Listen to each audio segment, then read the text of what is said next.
und einen wunderschönen guten Nachmittag.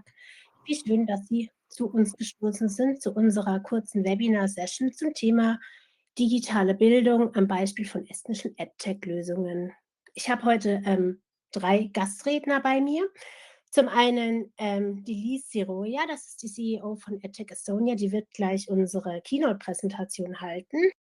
Dann habe ich von der Kindergartensoftware ELIIS den Herrn Rasmus Groß und von DreamApply den Herrn Mert Ero. Die beiden Präsentationen werden auf Englisch stattfinden.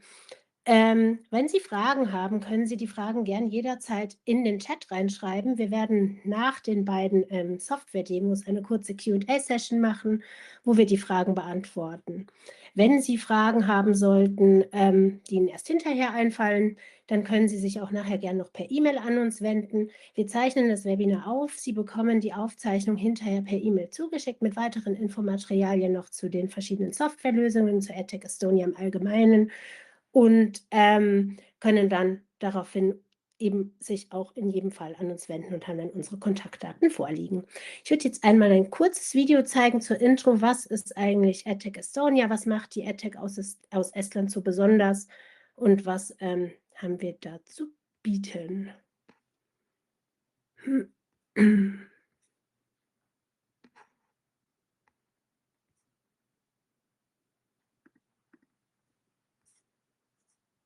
Moment.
Genau.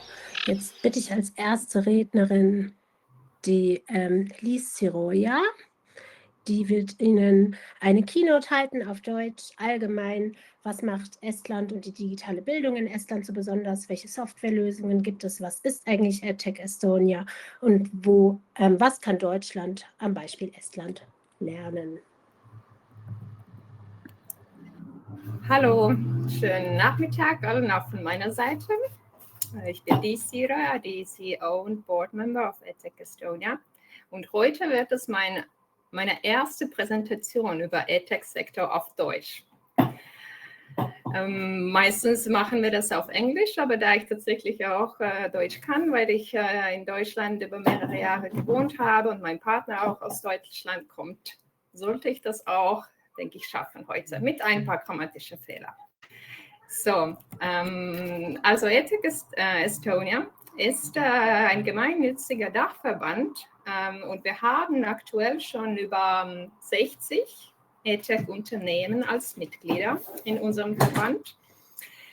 Generell sind es in Estland schon mehr als 100 EdTech-Unternehmen und die meisten, wie gesagt, sind dann auch schon unsere Mitglieder.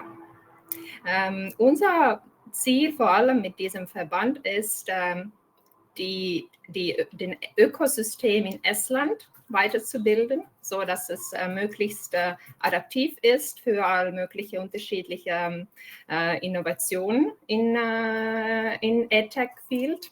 Dann auch helfen wir unsere Mitglieder mit Export.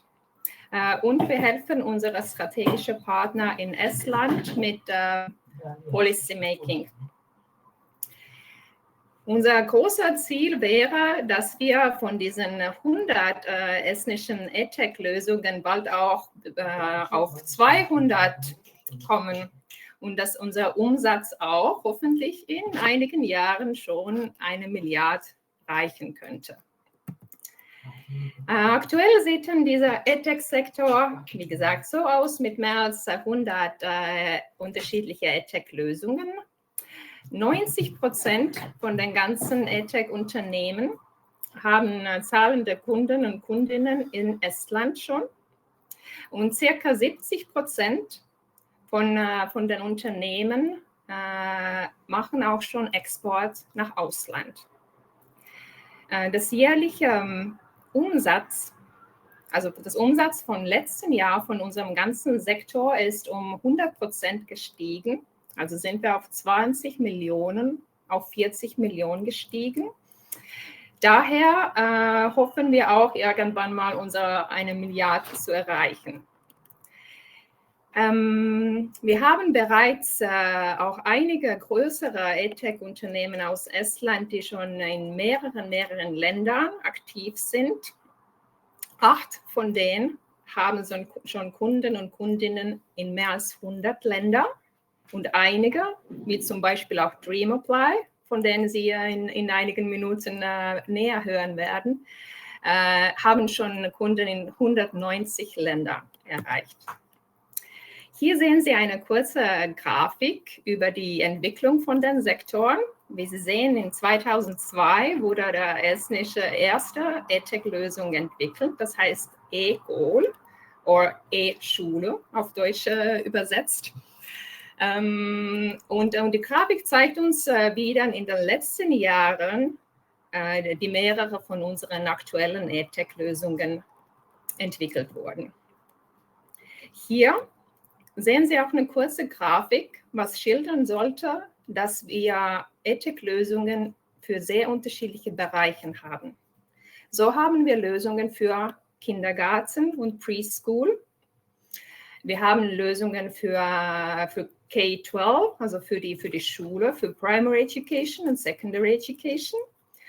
Dann aber auch für Universitäten, für Higher Education und auch einige Lösungen, die für Arbeitsgeber zum Beispiel geeignet sind oder die helfen in dem Field von Lifelong Learning. Das ist auch etwas, was unsere estnische Sektor ein bisschen auszeichnet von den Sektoren von anderen Ländern, dass wir tatsächlich Lösungen für sehr viele unterschiedliche Kategorien haben. Hier sehen Sie ein paar Beispiele von den Exporting-Aktivitäten. Zum Beispiel Mindvalley. Vielleicht haben Sie davon auch schon gehört. Die haben auch einen Co-Founder aus Estland. Mindvalley hat weltweit schon über 300.000 private Kundinnen. Unsere andere Lösung, Opic, die bieten an digitale Learning Materials. Die haben über 100.000 monatliche Nutzer. Und DreamApply, von denen Sie auch hören werden, bedient jährlich mehr als 5 Millionen Nutzerinnen. Unser Umsatz, wie gesagt, ist dann alles schildert weiter die ganze Sektor von diesen etwa 100 Unternehmen. Und hier sehen Sie die größten Unternehmen aus dem estnischen EdTech-Sektor. Wie Sie sehen, sind einige schon auch über Millionen erreicht. Und was aber noch wichtiger ist, dass dieser Sektor wirklich von Jahr zu Jahr schnell wächst.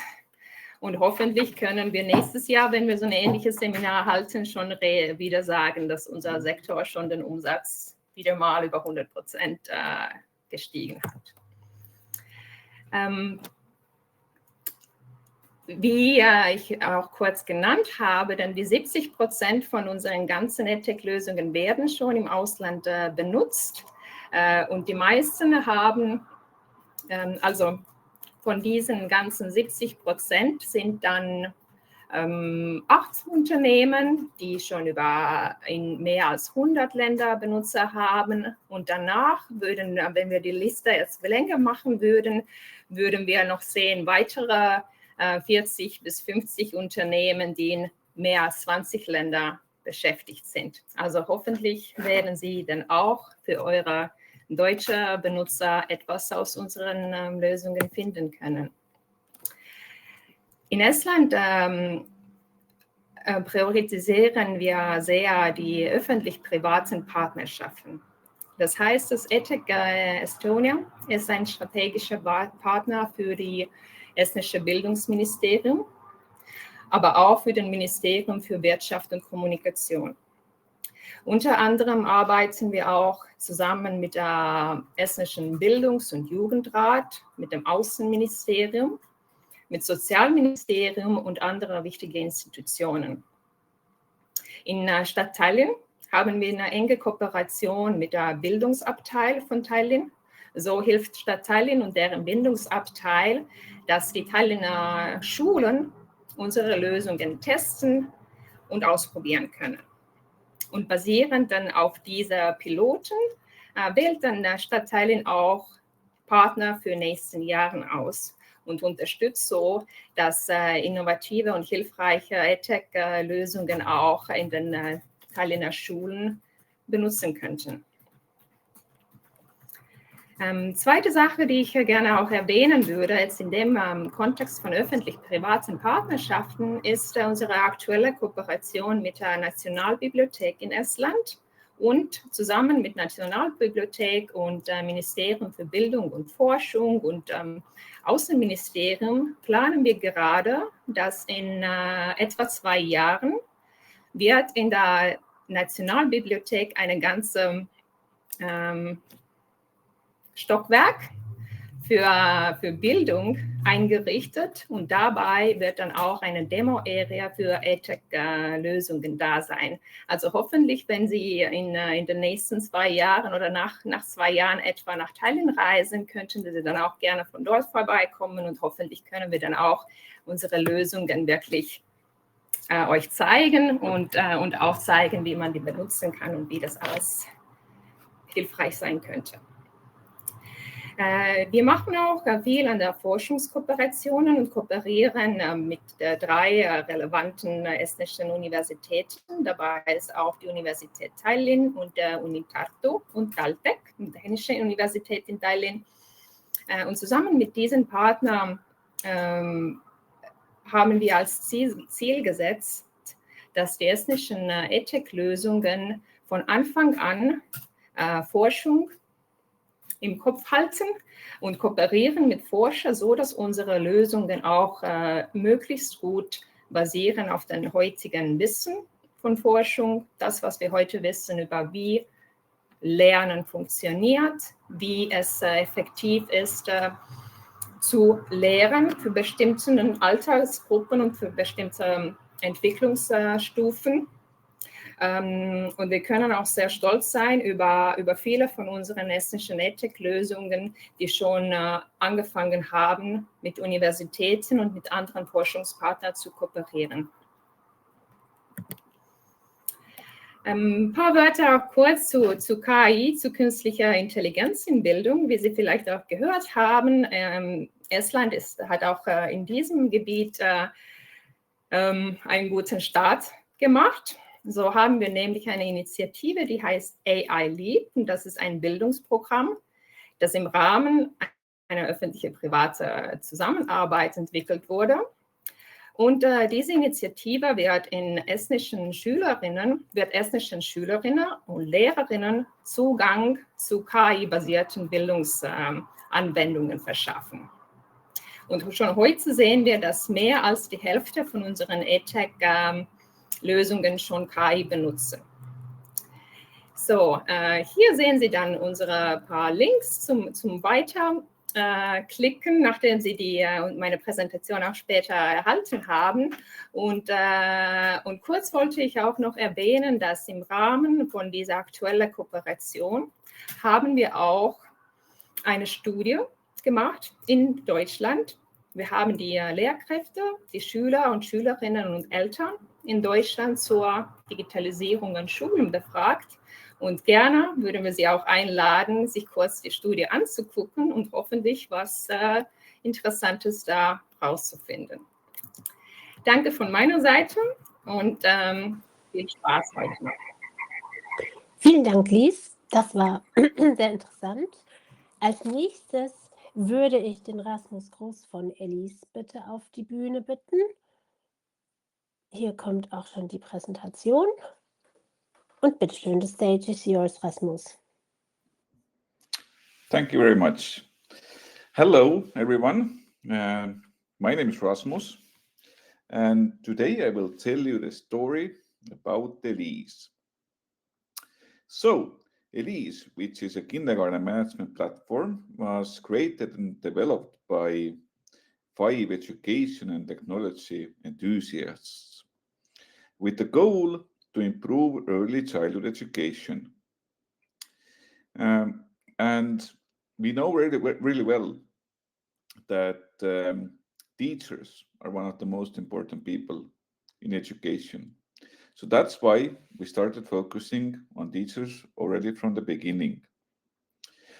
We work really hard in our platform to remove as much paperwork as possible from teachers, but not just paperwork, but all the bureaucracy that comes together with this paperwork. That includes digitalizing the daily diary, the plans.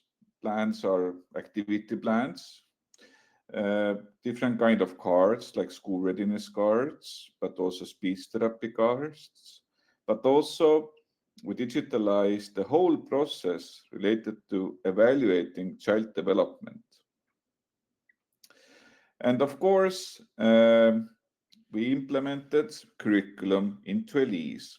So what's special about ELIIS is that it's highly customizable, and ELIIS can be set up for every kindergarten in an individual way, because we know really well that all teachers and kindergartens work really differently. But it wasn't only teachers who needed help. When we were visiting kindergartens and trying to understand what we can do from our side, we discovered that headmasters also deal with lots of unnecessary work. On weekly basis, they had to analyze what teachers do, and they didn't really have a good overview of what teachers were conducting and what kind of activities they were doing with children. And what we also discovered in Estonian kindergartens is that because teachers used paper diaries, the headmaster every month collected all the diaries from all the groups and spent about 2 and 3 days to enter all the information from the paper diaries to the Excel file. So we decided that there's plenty of things we can also do to help headmasters, additional to the teachers, and we created many different analytical functions and functions like reports also to the management of the kindergarten to also save their time. What's unique about the ELIIS is that, of course, teachers are our priority and have been from the beginning. And of course, the management of the kindergarten and parents. But ELIIS is also, it's possible to integrate ELIIS with different kind of other databases. We can integrate ELIIS with local government accounting systems, with local government education management platforms, which removes quite a lot of unnecessary work also from the local government side. We haven't seen that many other companies similar to ELIIS do that. When we launched ELIIS in 2014, we had only 3 or 4 modules. But now we have over 100 different functions for teachers, parents, headmasters, and of course, local governments. Back then, only 10%, about 10% of kindergartens in Estonia had internet connection and computers. So it is interesting because people say sometimes to us that we are not able to use ELIIS in our country because we don't have the infrastructure. But with a platform like ELIIS, sometimes the platform comes before the infrastructure. I remember really well when one of the islands in Estonia, Saaremaa, it's the biggest island in Estonia, decided to implement ELIIS. And on the first week, we got the call from the local government in this island, is that, can you please let us know what kind of computers we need to buy for our teachers in all of our kindergartens to use ELIIS? So the platform came first, and then the infrastructure followed, because the teachers and kindergartens and headmasters saw the value what the ELIIS gives. We knew very well from the start that change is difficult. And many Estonian teachers wouldn't like the idea of changing the ways they work. That's why we focused on ELIIS from the beginning, that we had this idea and the principle in mind that if a person is able to send an email, they should be able to use ELIIS. We try to keep the design and the user experience as simple as possible. Many of Estonian teachers, unfortunately, at the moment still are from the older generation. And hundreds of teachers in Estonia had the first experience with computers and internet through ELIIS. They never sent an email before. And ELIIS was the first experience with using the software solution and the computer.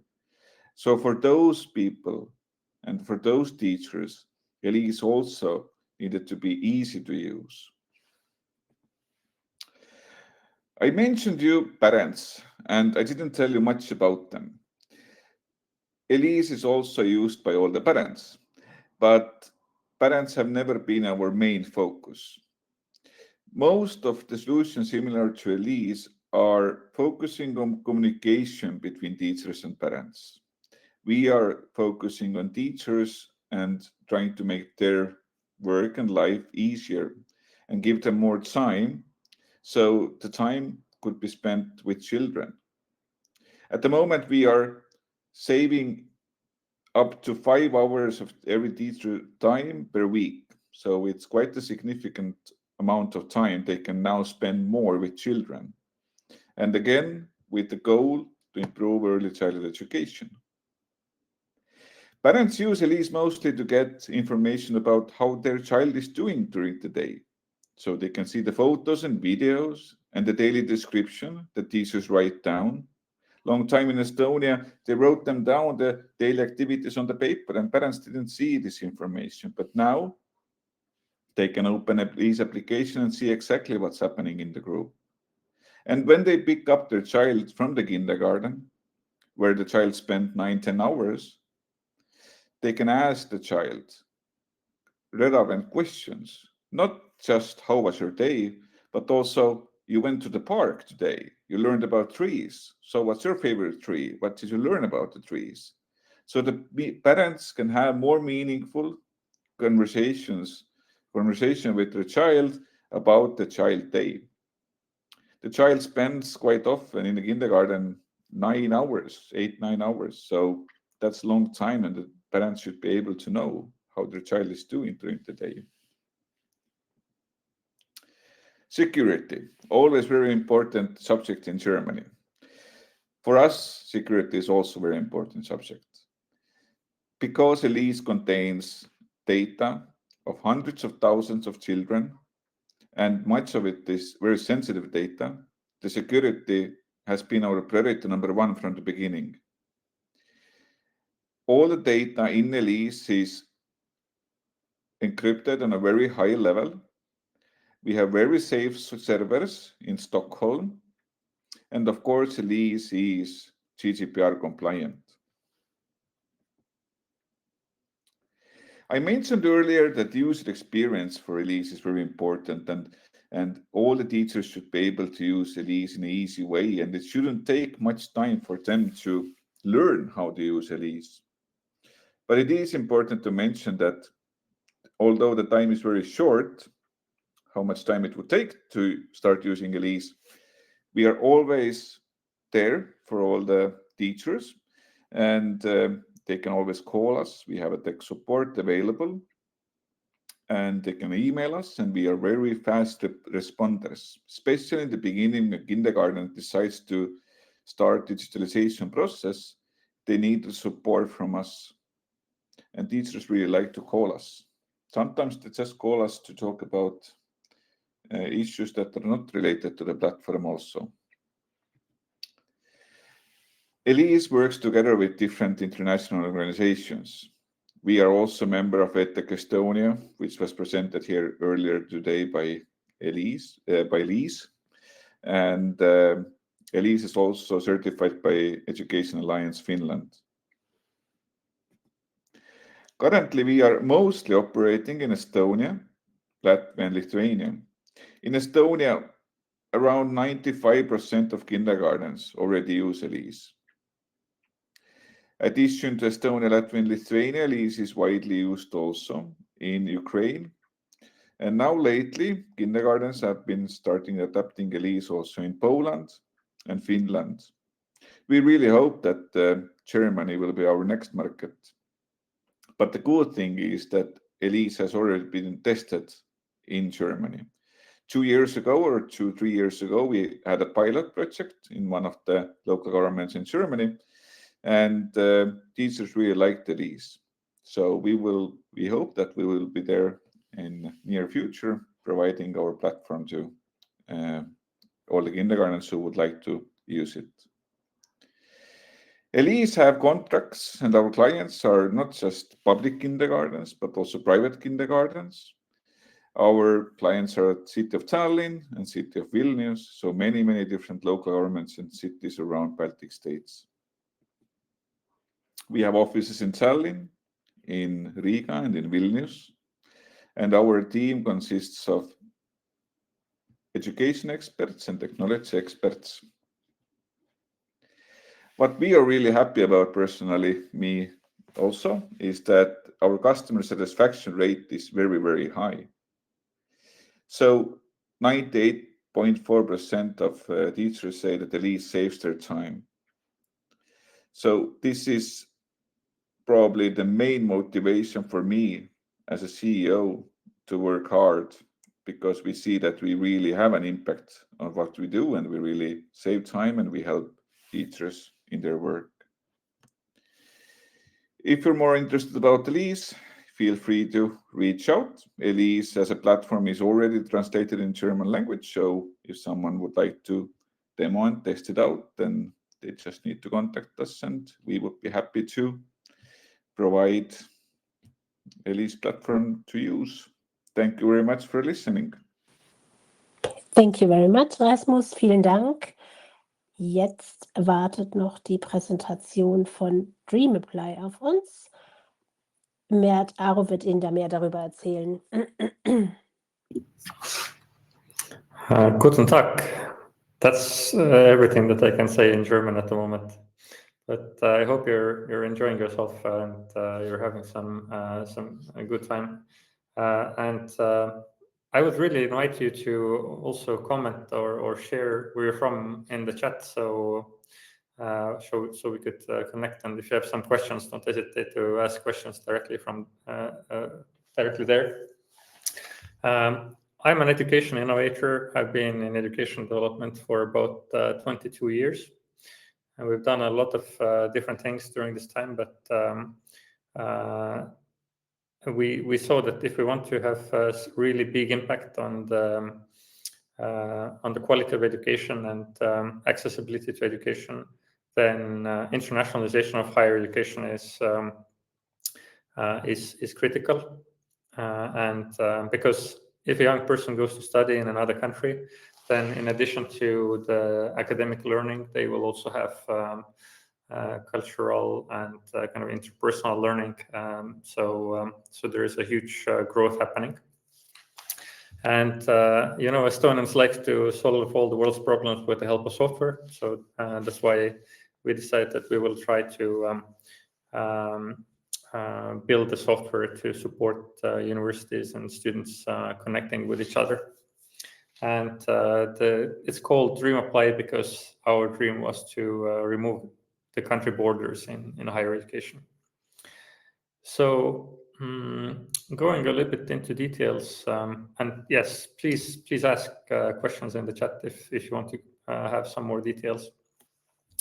But going into DreamApply, we have been operating since 2011. So it's already, next year will be 15 years birthday.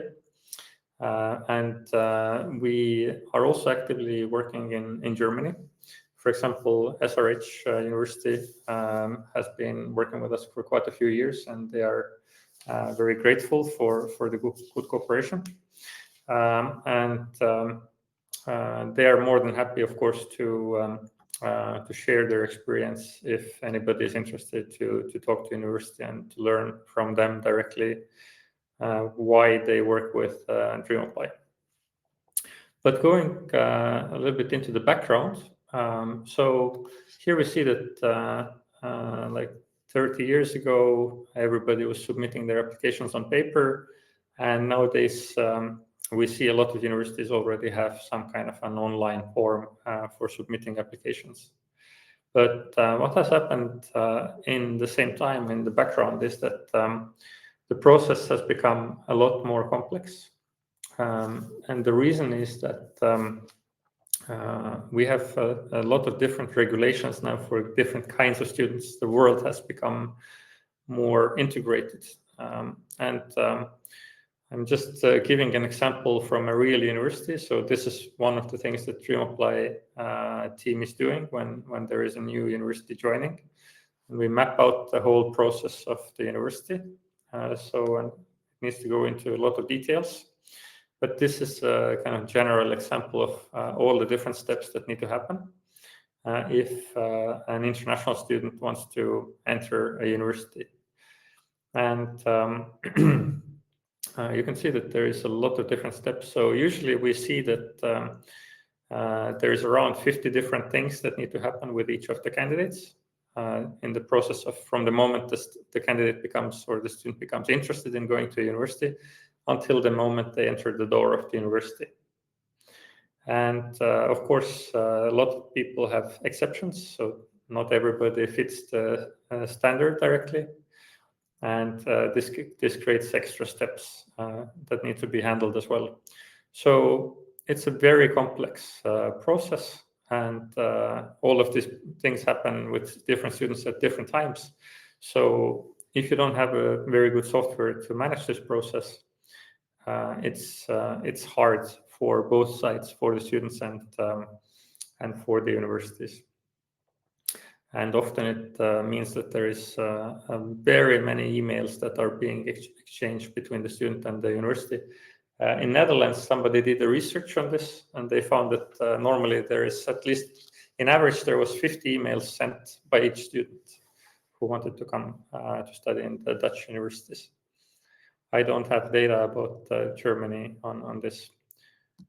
But DreamApply has been able to systemize all the work, and usually what the universities are saying is that they have up to 60% decrease of admin work, and usually they are reporting about 50 to 100% increase of international candidates after they start working with DreamApply in the first year.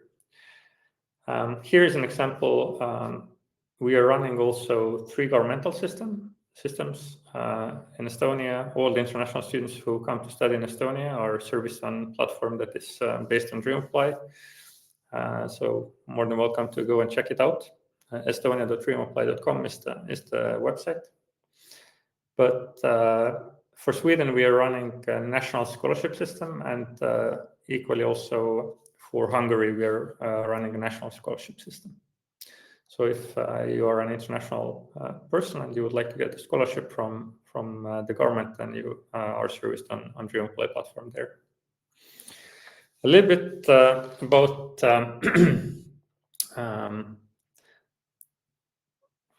some of the work that universities and countries have been doing based on the data that they get access to thanks to the DreamApply system.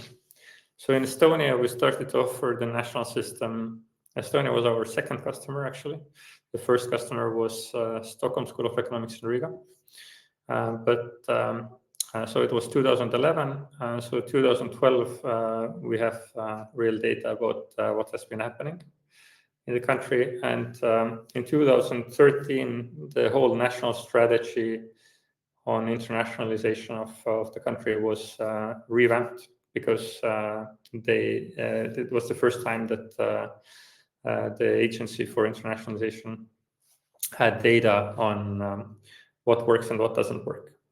If you're interested, more than happy to tell more about this, but essentially one of the main values what DreamApply provides is ability for the university to see in details how the candidates interact with them, and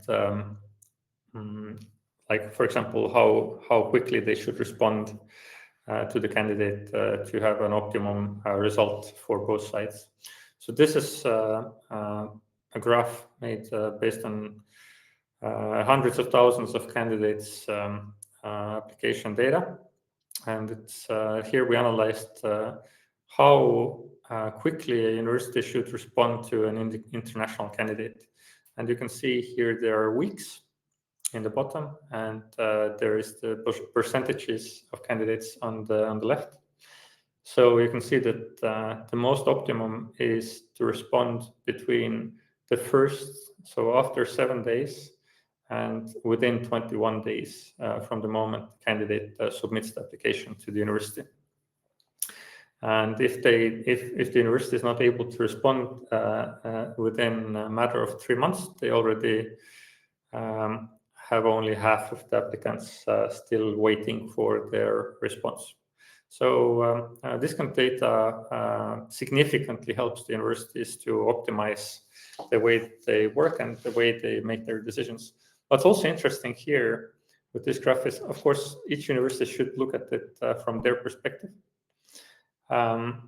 But in general, what we found was that if the university responded within a day or two, then they had lower conversion rates. So candidates prefer. We anticipate the reason is that the candidates feel that they are not really taken seriously as candidates if the university is too fast in replying to their application.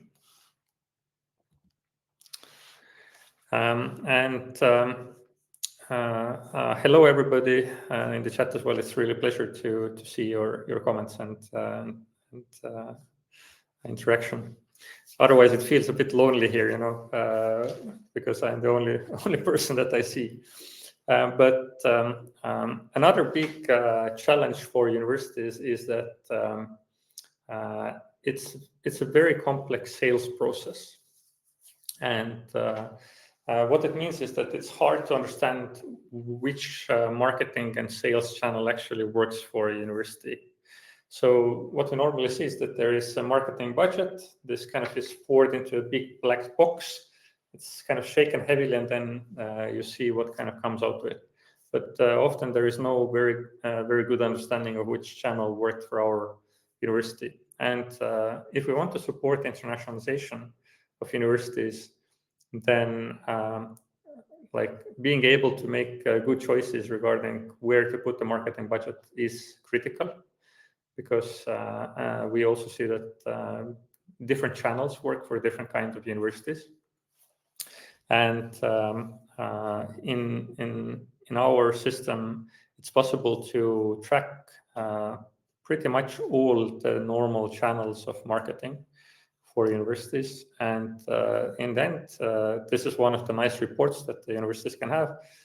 For each of the channels, they can have a detailed overview of how many candidates they received, how many accepted, how many failed. So they see the quality of this channel, and they also can mark in the cost of the channel, so they can have really transparent overview of different kinds of channels and what kind of value they create for the universities.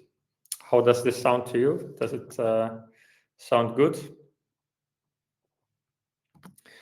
And there is, of course, many other kind of analytics tools. I'm just showing one more example to show something that could be useful.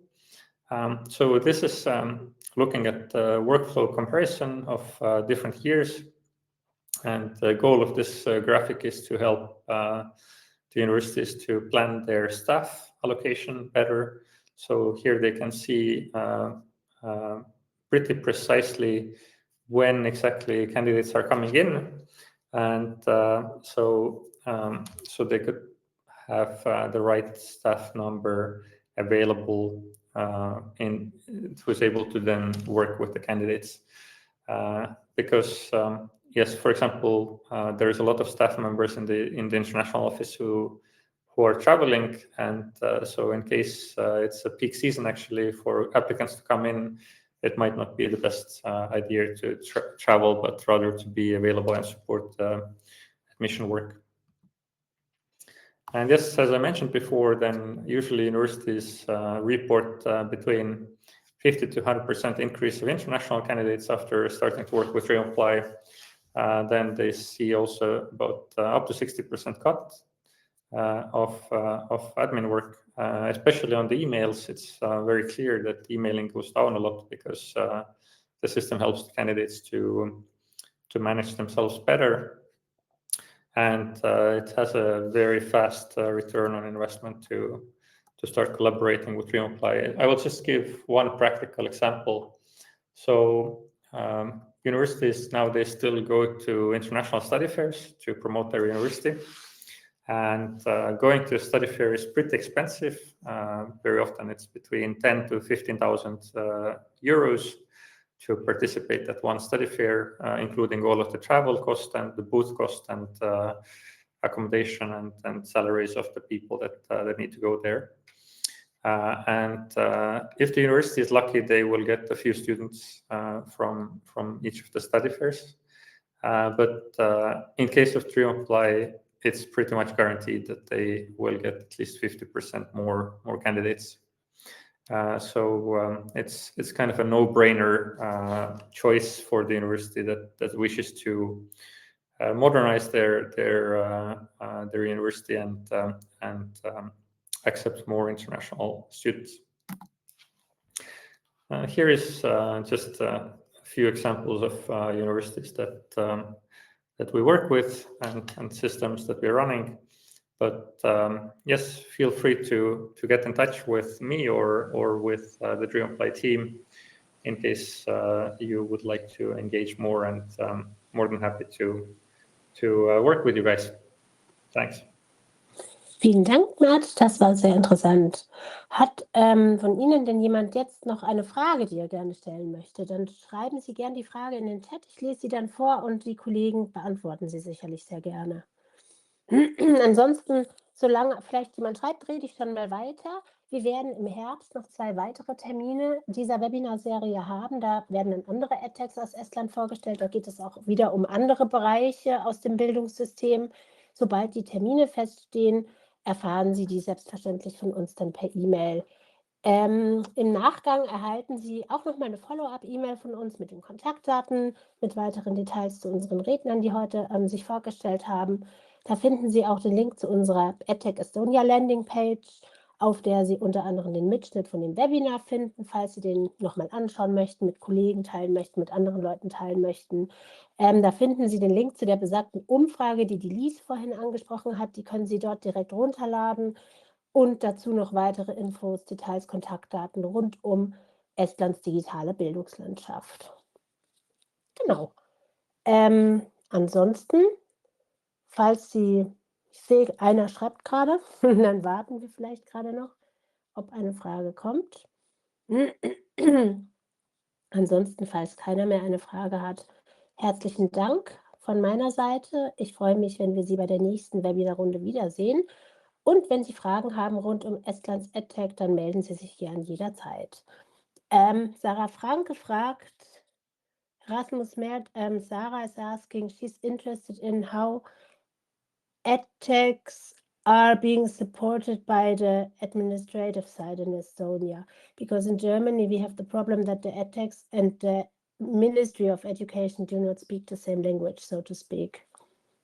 So I'm happy to respond to this. I'm pretty sure I'm equally good to respond to this question, but we have been working very closely with the government since 2018 in Estonia. The reason being that, as I mentioned before, I've been interested and I've been obsessed with education development from my side for a very long time. The reason why I'm interested in education is that I know technology and I know how we can make the education much better for everybody. In Estonia, we have also in the national strategy. So there is a national education strategy 2035. And there we have also written in that education needs to become personalized. And why it is so critical is that there is very different kinds of learners, and they are in different kind of paths of their development or different lengths.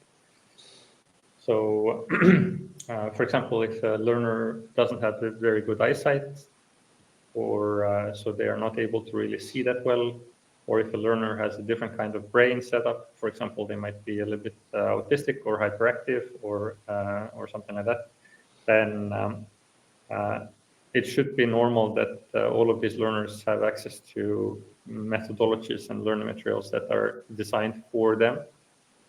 And this is what we have been, as parents, also wanting to achieve for our own children. My own older son has got ADHD.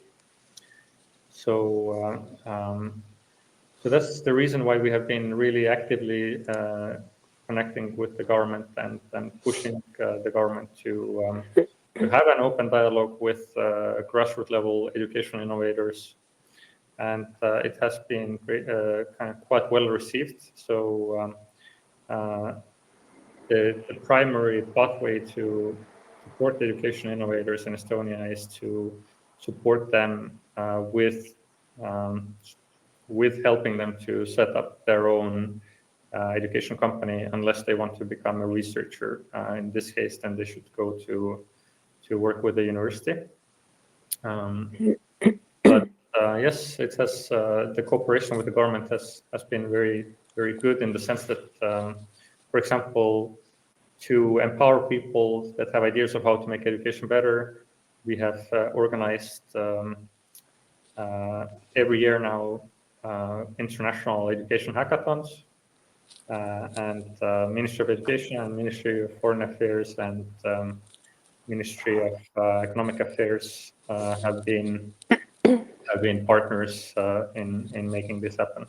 I hope I was able to kind of answer, and I know that the situation is not as nice in Germany, which is kind of strange because actually Germany, if I'm looking at the history of German development, then close cooperation with private sector has been really important for the Germany as a country to become as successful as it is. So maybe in the sectors, it just takes some time for the country to open up and set up these new methods for having a dialogue with the innovators. There has been a follow-up question. In Germany, it's feared that the education is becoming economized. If this barrier has existed in Estonia as well, and what have been done to overcome it? So the challenge that you need to think about is how do we get high quality learning tools nowadays? And historically, so in Estonia, there was an agreement that all of the books and the textbooks, they will be privately developed.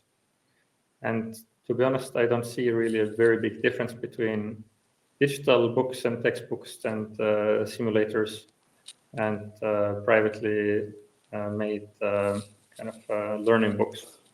But if we're looking at what all of us have in our pocket, then we see something like this there. So there is a phone, and the phone has a lot of different apps.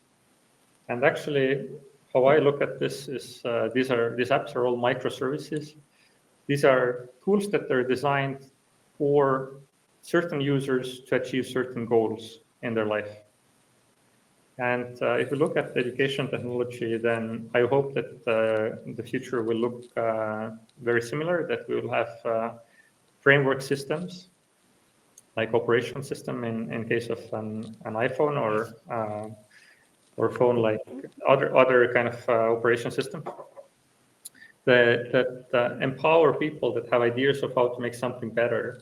And now if they make something better for you, for example, if you have a child that doesn't have the eyesight, then you can use their application and without needing to agree with anybody that, hey, I need this application and I should be able to use this. All of this should be systemized by the government as a natural part of the future life. And I see, in Estonia, it's clearly happening. There is a better understanding in the Ministry of Education. The Ministry of Education recently also launched a special team for education technology. But in practice, it happens on the school level. So far, the idea has been that the schools and the kindergartens should just use the tools that the teachers feel that are the most beneficial for them. So this is how it has been set up. But I agree that it should be debated that the schools shouldn't become money-making machines. So, but in education technology, like 99% of people that we see in Estonia in education technology, these are mostly idealists who would like to contribute somehow to make education better. And mostly they are either students themselves who start this education technology companies, or sometimes parents, sometimes teachers and researchers. And at least one company I know that has been started by a school leader.